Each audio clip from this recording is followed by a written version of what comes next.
primarily want to hear how your release is, how it's been going the last 5 months, any things in there that Okay. you want to share. Okay. Yeah, Um, no. There's a lot I can talk about actually. and even, I mean, Um, I'd love to, even like you're talking about like triggers or coping or, all rehabilitation, that, all that. yeah, No, all the stuff that might become, I've got to pull on those tools that you've learned the last, how many years were you in there? 23. Whoa. So I do like to get deep and just talk about what's going on with you. Learned so much about social media. Um, yeah, I've had people steal my face and my information. I hate to say it, but they're probably using it to lure in other people. Uh, they tried to clean out my bank accounts. If my mom didn't have power of attorney on my bank accounts, they would have cleaned out my bank accounts. Social media is a big deal. Uh, just oh my gosh, I've lost a couple $100, here and there, just stupid stuff. You don't even realize. I got most of it back because the bank will get most of it back for you. But yeah, no, social media is until you've been out and you've been able to talk to some people. I don't recommend getting on social media. Not like they did to me. You don't get on Facebook. Facebook's the worst, but you don't get on any social media for at least a couple months after you talk to some people because I learned everything the hard way, and it's just so stressful. And then I've got 4 daughters, 3 of which are homeless. One of them lives on the sidewalk. I can't, I, according to my parole stipulations, because they are my wife's immediate family, I'm not allowed to talk to them, which is insane, but I've abided by those rules and they're still alive at this point, thank God. I have 4 daughters and only one of them is doing well and she doesn't talk to me either, but and my mom's been stressing me out about it since I got out, like I'm supposed to do something about it. Uh, yeah, really, I'm on parole. And Agent Johnson put it bluntly. If you go talk to your daughters and they don't want to do what you want to do, that's kidnapping and you're going right back to prison. I'm done. I'm hands off. Yeah, I can't do it. If they want to hold out and reach out to me once I'm off parole, that's fine. But I'm not violating parole for anybody. I would give them my life, but I will never, ever give anyone my freedom again. Ever. I'd rather have a bullet behind the ear. I'm serious about that. Parole closed over here at the VTC what do they call it? Boutique. So I put on a pair of shorts that were too big for me and a shirt that was too big for me, but at least it didn't have chocolate all over it. Uh, I had a whole new thing. I found out uh, CDCR completely misdiagnosed what was wrong with me. I have what they call familial complex migraines, and it can mimic strokes, heart attacks, and grand mal seizures. And when I got out, they thought I had grand mal seizures, and because I was so stressed out, and I didn't have any outlets to deal with the stress, like working out or painting or writing or tai chi or yoga or anything. And I went into I fell down, fully conscious, and went into a grand mal seizure. I couldn't even move my eyes from side to What side. is Couldn't this? talk. Like 2 weeks after I was out, 2, 3 weeks Oh, after I was out, and then like 3, 4 weeks later, I had another one because VA did not give me my meds like they were supposed to.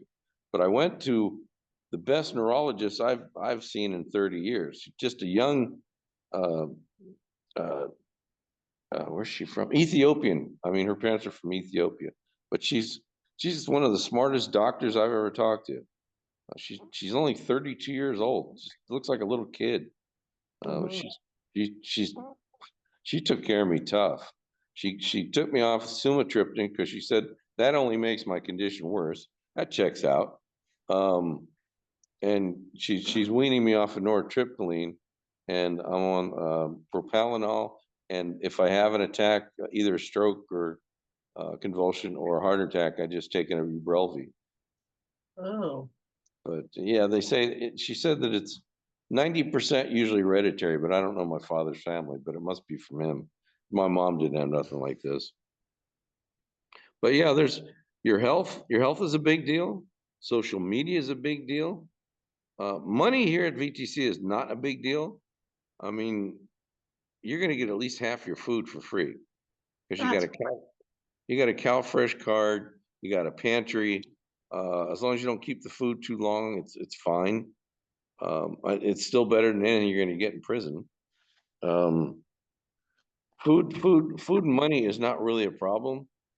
Uh, some people do stupid stuff. I won't mention names, like start smoking again when they're $14 a pack and you have no money. You are an idiot.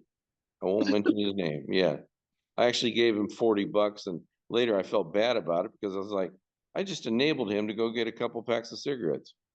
It's just stupid, you know. But I mean, I've done stupider stuff with money, so I'm not going to worry about it.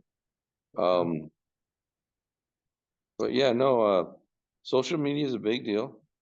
Um, stress, stress, because you have ways that you've been dealing with stress in prison all that time. And if you don't find a new way to deal with it, it will deal with you. You will hurt somebody, you will fall out, you will get sick, you'll start doing drugs, you'll start drinking. Something's going to go wrong because you need an outlet. You've got to deal with your stress because you think this is all, Candyland when you get out. It's not Candyland. All the stuff you've been avoiding for 20, 30 years, it's out here and you have no idea how to deal with it. None. Oh, computers. I actually used to build computers. I don't know anything about computers anymore. Oh, the human language. Um, I got in trouble at college for calling somebody darling. Oh, I got called into the dean's human resources manager's office for calling someone darling this in is in front post-release. of the wrong person. Really? Yeah, that was like the fifth time I'd call her darling, but I didn't do it. I didn't. She had to change offices because her office was flooded. I must have said it in front of the wrong person. So then I got myself all in a hot bath over some nonsense. It was a word. I mean, didn't mean anything to me. Um, and then I mentioned a phrase in class, and the whole human language has changed in the last 25 years. What was the word? Yeah, what was the phrase? Oh, boys will be boys does not mean what it used to mean. Boys will be boys means it's okay to rape girls in college. Oh, I had never thought about the twist of that. That's the term. That's the term they use for it now. Boys will be boys means uh, uh, It's okay to be college violent and college college athletes gang raping girls at parties. That's what boys will be boys means, and the colleges let them get away with it. And well, I use that term in jest, and my teacher about climbed down my throat and she goes, "Oh, never mind. You're not a pedophile." I said, "God, I hope not." Um, so funny. but I mean, I put my foot in my mouth all the time because I don't know how to speak to people anymore. I don't know what the language means. Yeah. And But there's it's, you and I are the same age and I'm the same, and I've been out here every day and I'm still learning, I'm still sensitive and I'm still on eggshells. So, one of the first things I did when I got out here, I went across the street and I signed up for college. But the courses I wanted weren't given across the street, so I have to travel all the way down to the peninsula. I've been getting some of my buddies from San Quentin to run me back and forth to MPC because that's they gave me an e-bike, but that would be like a 45-minute to an hour ride. I don't want to do that. That's too much time. no, I There's like to not sit enough. with you, but you're down there in that beautiful Monterey coast and they gave you an electric bike and want you to get around. That sounds like a pretty beautiful thing. Oh, it is. No, I mean, it's wonderful because it's so great because after like I was walking like sometimes 18 miles a day and my knees would be so bad the next day I couldn't walk. It's but you get carried away. You think you're still the age you got out of, you got out of society and you're not. You're 20, 30 years older and everything's shit. You've been walking in circles for years, and now all of a sudden you can walk as far as the eye can see, and you can't because you're 60, almost 70 years old. There's a lot of stressors, and you don't think about it because you don't know, because you have no access to it. There's no access to the And internet. up to have any kind of interaction out here, which they at least, in my opinion, number one, should have work release. Whereas someone like you would be out here or with Carol working in her office, doing art, a couple hours a day, a few days a week, and then slowly grow and grow and actually put you back into environments where, you know, if you're going to have any kind of interaction with any triggers that you had before, right? You need to be around people. You need to get triggered again so you can go back at night and think about it Yeah, and yeah. work on it and slowly introduce yourself back into society. It's not right to, Well, when I was in prison, I never expected to get out. They gave me 2 life sentences. I had 55 to life of 44 years old.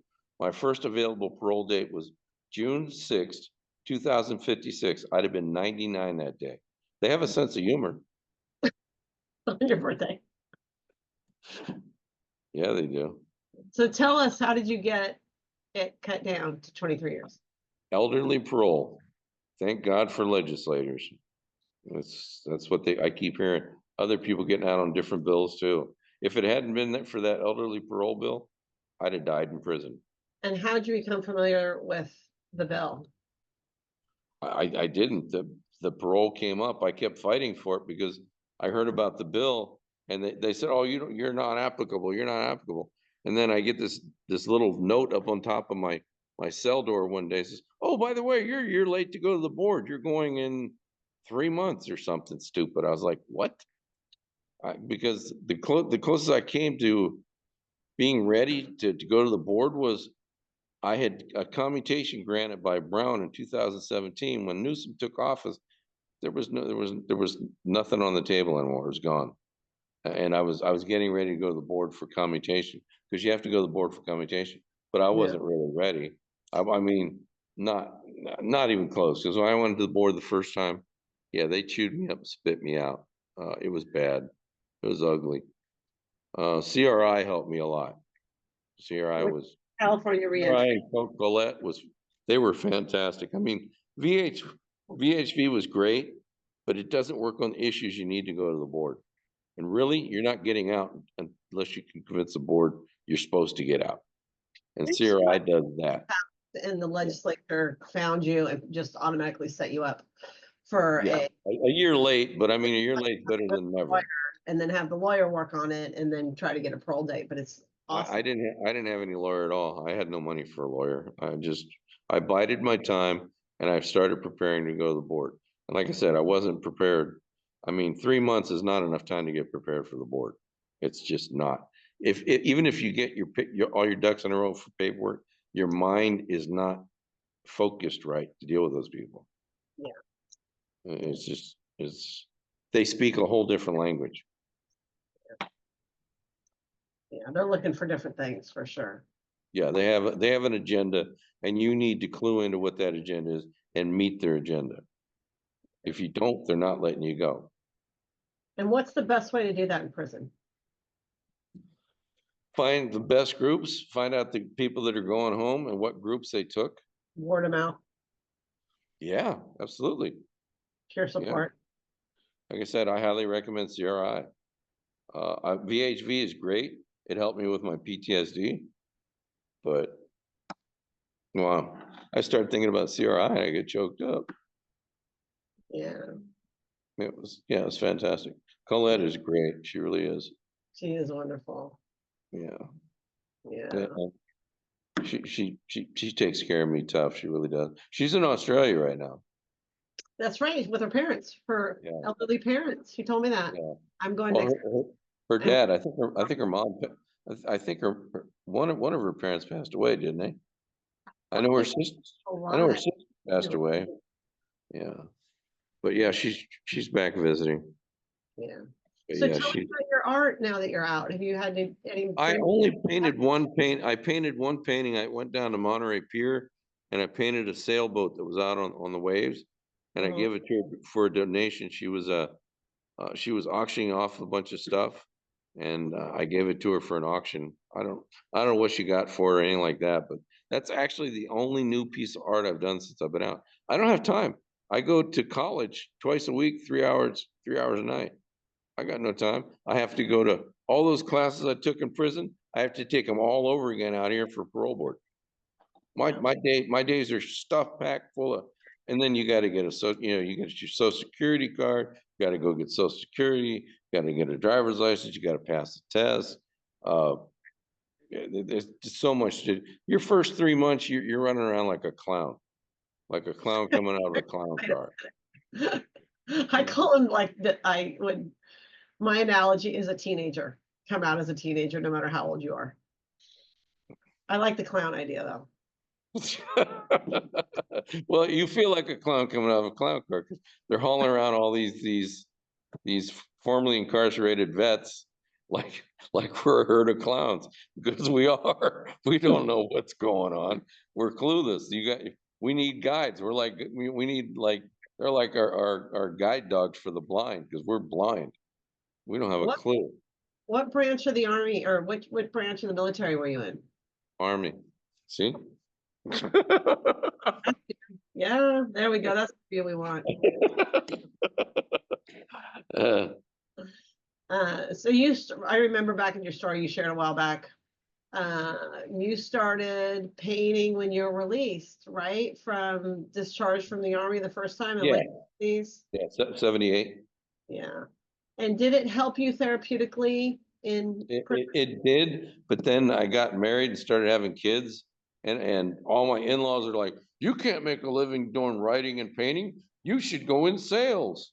So I went into sales. I was very good at it, and I hated it. That's all I can say. I'm very good at sales. I don't like it because you're only as good as your last sale. You could be the top salesman, which I've been for insurance companies and Goodyear, and I've also run the biggest independent wholesale retail tire outlet in Orange County. And you know what? You're only as good as your last day. Your next day is a whole dude. When I make a painting or I write a book, it's there forever. It's not my last sale. I've gotten awards for being the best salesman. The next day, the next week, if you have a crappy week, you're in the shithole again. Yeah, no, seriously, that's the way sales is. I I mean, just love how you talk. You're so frank.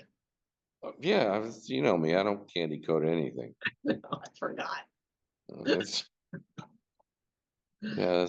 Yeah, that's well said. Well said. I was good at it, but I didn't like it. It was just yeah, it's too Did thankless. did painting help you therapeutically in prison?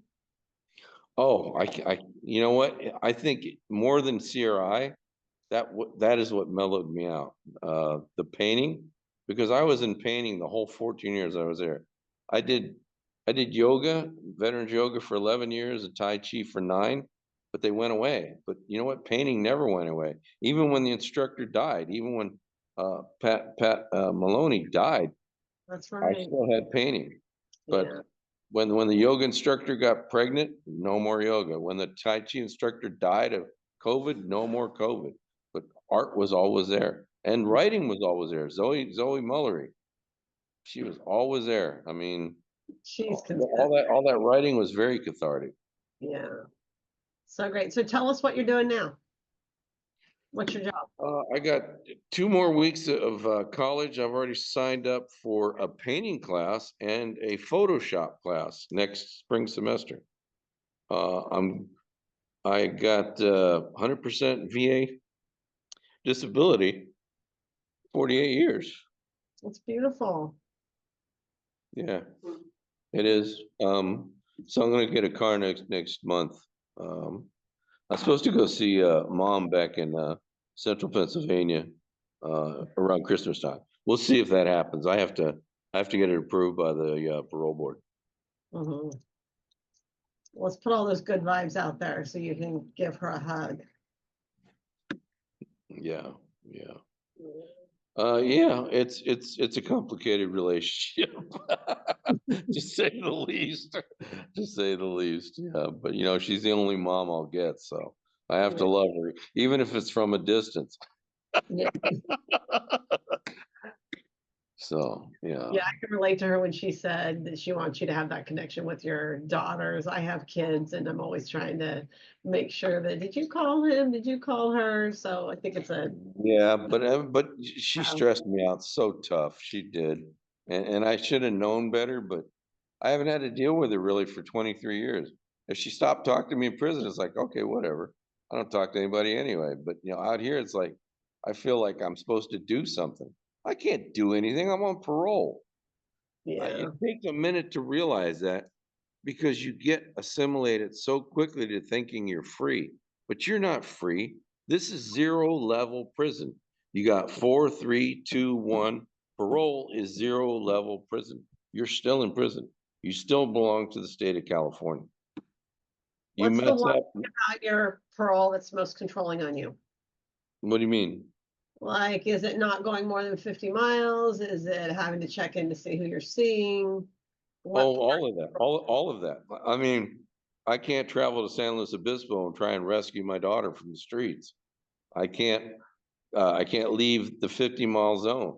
I can't talk to her because she's immediate family of my wife who saw me kill a man. Um, it's all there. It's all happening at the zoo.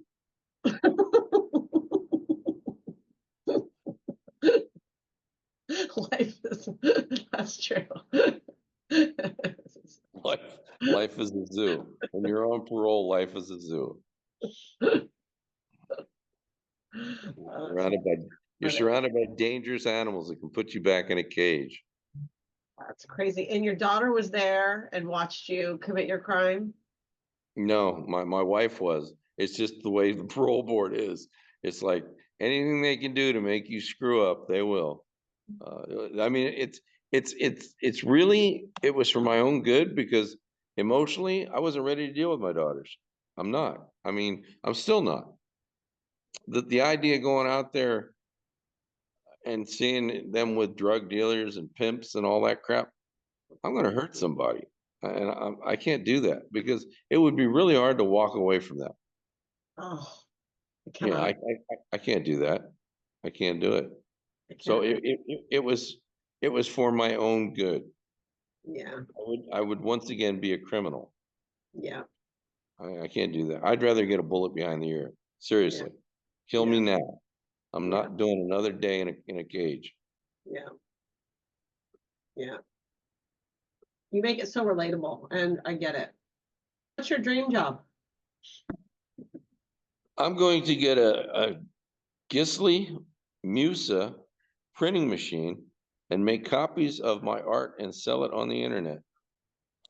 Nice. It's Nice. Let's about put 50, that out there to the world, and I'll help you sell it.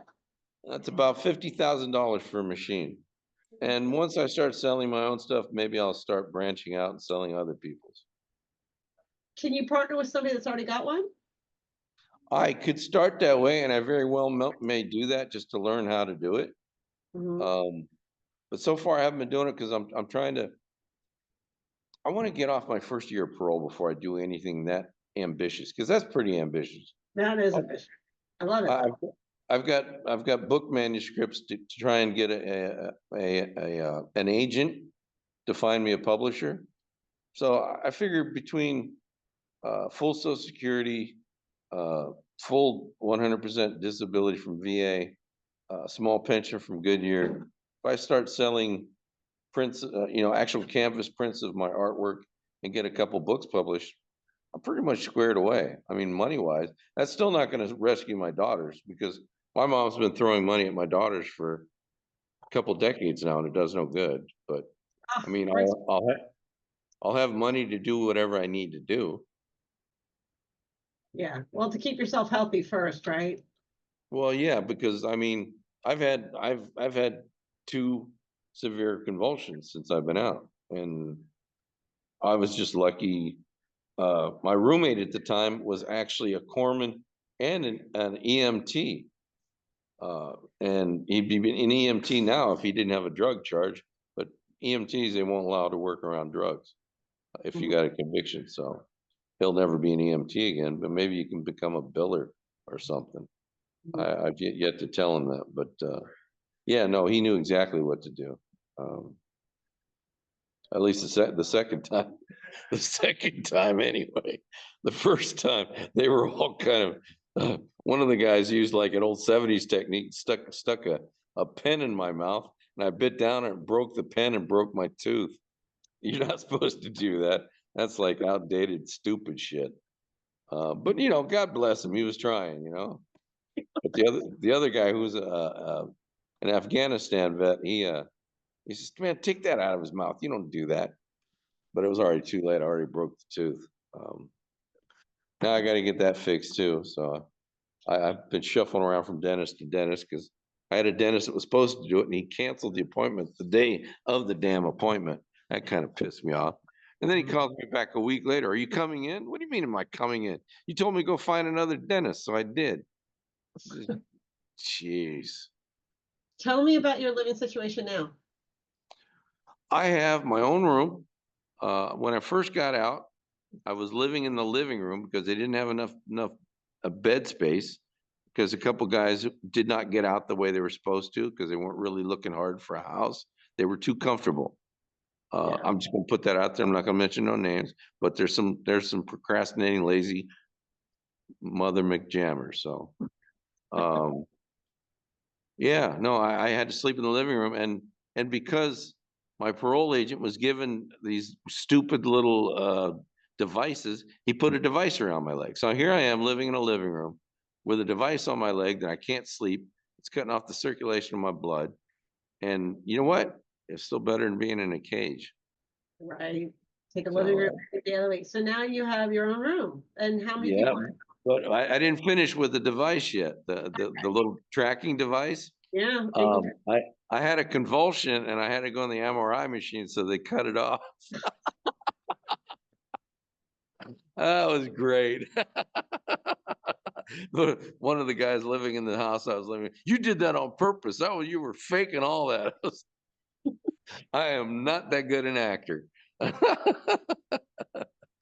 Yeah, but So no, on total?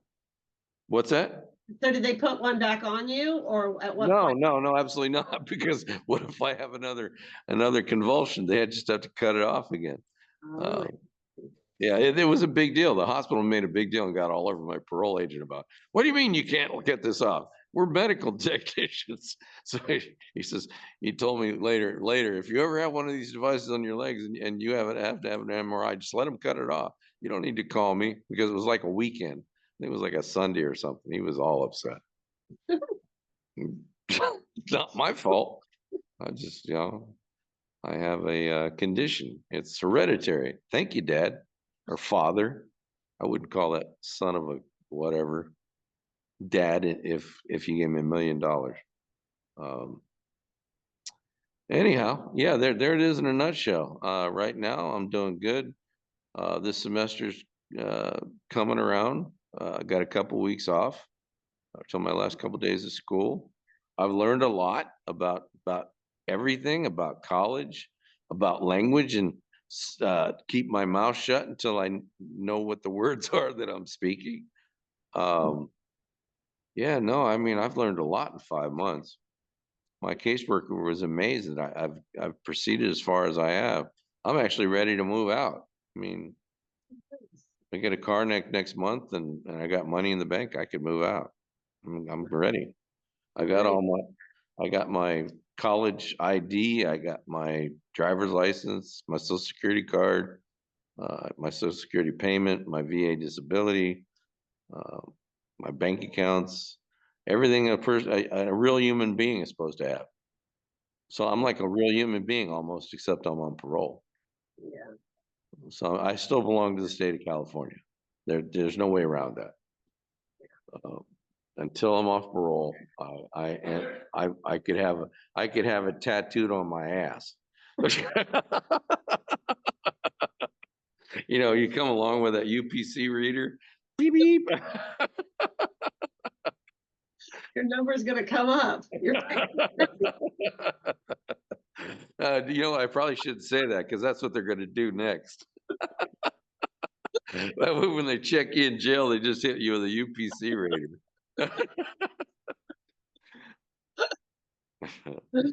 Oh, that's funny stuff.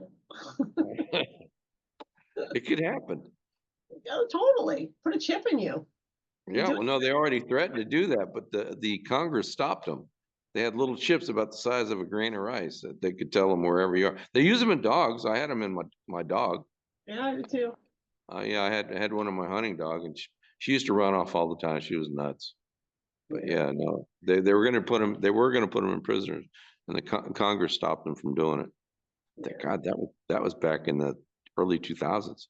So I would love to maybe somehow weave into our this conversation if we put you or we put you up online and stuff. Um, if you tell me about Humans in San Quentin or how that was for you inside or what you think of the organization, whenever you want to talk about Humans in San Quentin, if there's anything you have to say. I think it's great that you're able to reach out to so many people because I mean, you don't reach out to just artists, you reach out to anybody that has a story. And it's not just humans in San Quentin because you have all those humans all over the place. I was reading stuff. You got people from New York. Some people never been in prison, so it covers a wide variety of people. So almost anybody can find somebody that they can relate to, Yeah. even if it's not humans of New York or whatever, Yeah. because it branches out. But humans of San Quentin,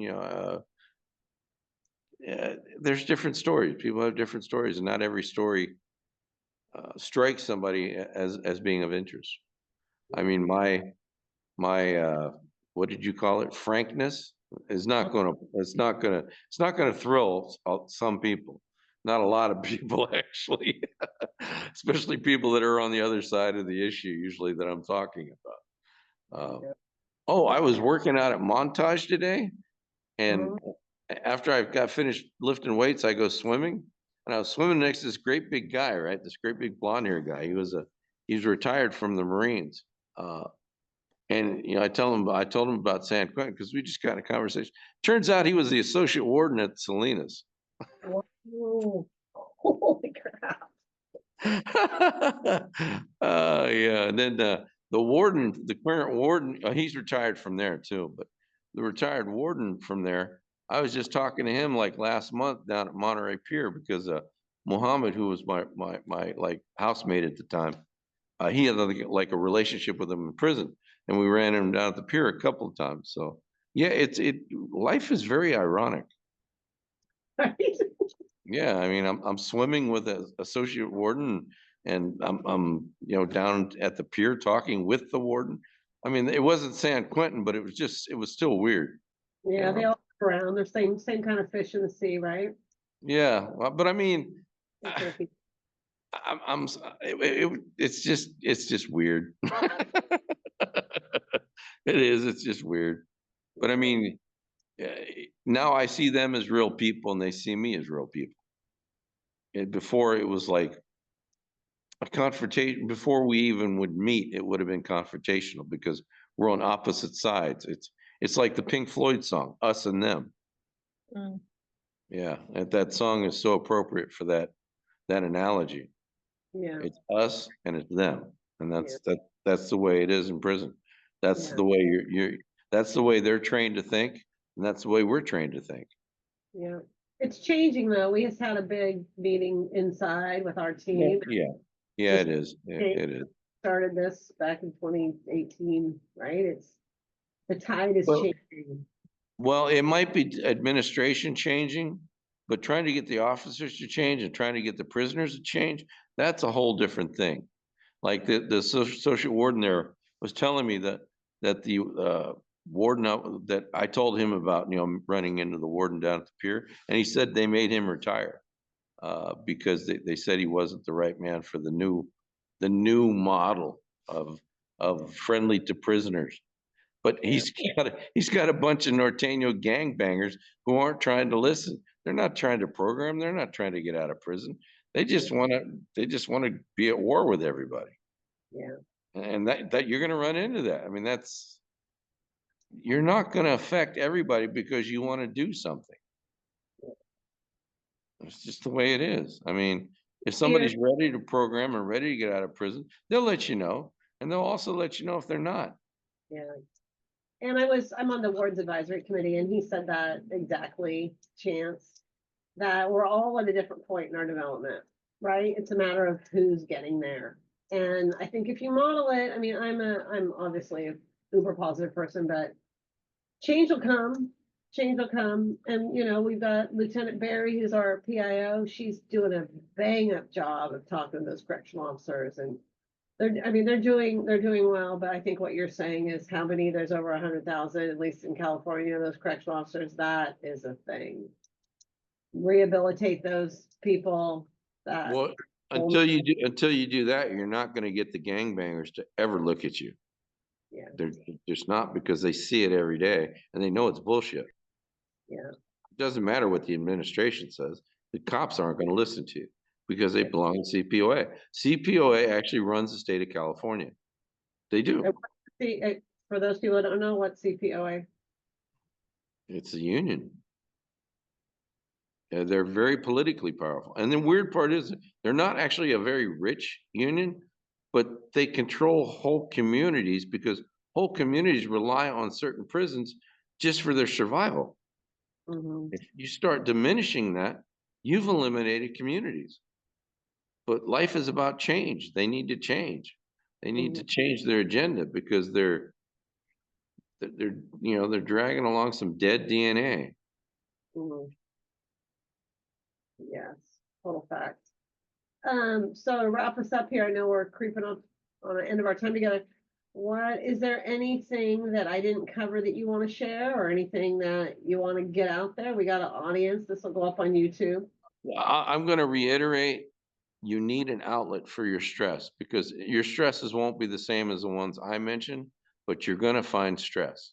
I haven't met anybody else that sleeps through the night, whether you have PTSD or not. No one sleeps through the night. Some guys can't sleep until 2 or 3. Some guys only sleep an hour at a time. Other guys, they keep everybody awake because they got sleep apnea and snore like a herd of pigs. I had one of those. Yeah, it's all great. No, I'm not living in a cage. I'll take it. I don't have to turn sideways to walk in and out of my door. I don't have to close the bars behind me. I don't have to smell another man's farts above my face. Yeah, I don't have to try and convince somebody to stop peeing on the wall. The list goes on and on and on. What would you say to someone today who, how do I want to say this? How would you answer the question for someone that would say, why should I offer Paul a job? He's a violent man. He's been in prison for 23 years. Why should I give him a job today? Because of life experiences and the proof of change. Your life is proof of change. The proof is in the pudding. When you have somebody that say doesn't have my life experience looking for a job, you don't know what you're getting. You know exactly what you're getting with somebody like me. I know how to control my impulses. I've got training. Hell, I've trained other people. You have. I've facilitated all kinds of groups. I've taught people how to paint. Yeah, you've done the hard work. I've seen it. If I had money, I'd hire you. Well, thank God the VA and the company are finally paying me to shut the hell up. Which I can do. I can do that. Yeah, you're paying me. Yeah, I'll shut the hell up.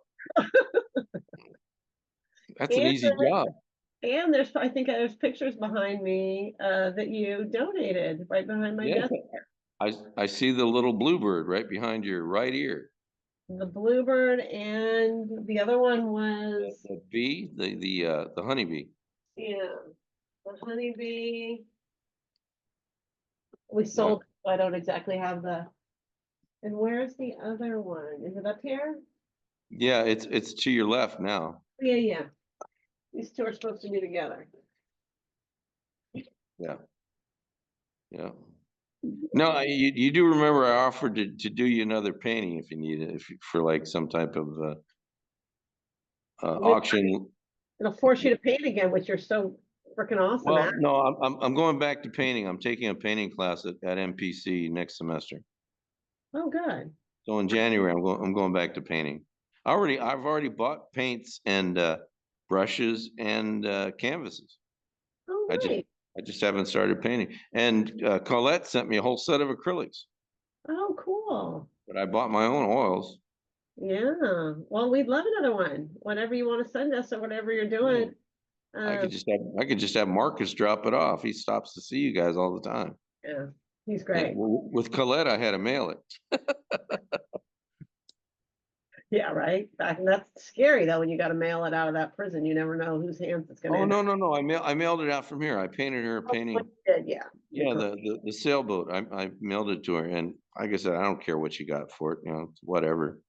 That was Yeah, just, you know, it's just my way of doing something. At the time, I was broke, so.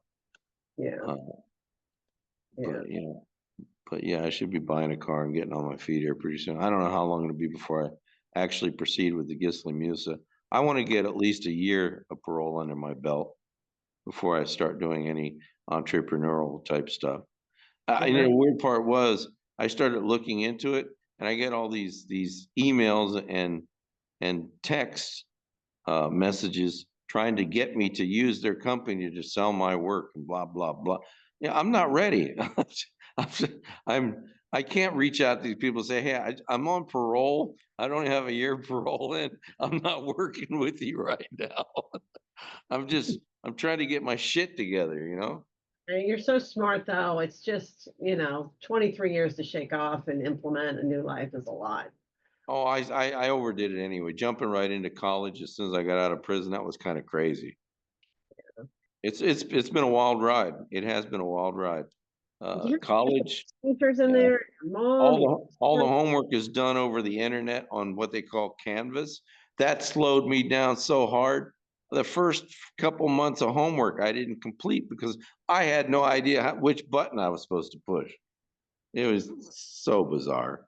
I didn't even know I wasn't doing the homework. Oh God. Yeah. And that was kind of bold. Yeah, signing up for college and you've only been out of prison a couple weeks. Whatever. I made it through it. Do it quicker. I mean, look at you now. 5 months, you're shaking it off your list. Yeah, yeah. I got digital photography, introduction to digital photography. Oh, introduction to digital photography and digital photography out of the way. So Yeah, nice. I can take photographs of my work now, put it through a Musa Gisli program, and sell my prints instead of selling my paintings.